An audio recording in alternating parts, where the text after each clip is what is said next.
Ramai beredar rekaman di media sosial menunjukkan momen pasukan Rusia menembak kendaraan tempur infanteri atau Rampur BTR-70 Ukraina dengan RPG di wilayah Kursk. Akurat dan tepat sasaran saat serangannya dilakukan dari jarak dekat. Rekaman aksi pasukan Rusia tersebut diunggah di Telegram pada Rabu 16 Oktober 2024. Dalam keterangan unggahan disebutkan pasukan Rusia maju perlahan ke kendaraan tempur infanteri Ukraina dan menghancurkannya dengan RPG. Beruntung tak ada korban jiwa yang dilaporkan dalam serangan ini. Presiden Ukraina Volodymyr Zelensky kemarin Sabtu 12 Oktober 2024 mengatakan kalau pasukan Rusia mencoba mengusir pasukan Ukraina dari posisi mereka di wilayah perbatasan Kursk Rusia.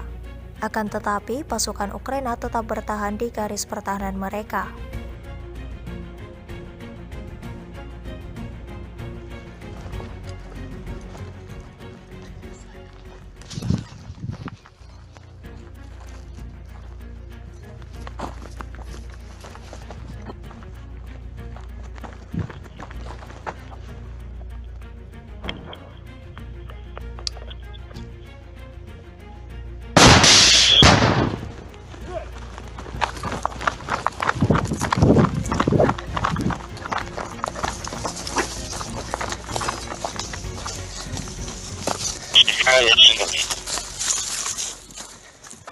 Papa. Download Tribun X sekarang, menghadirkan lokal menjadi Indonesia.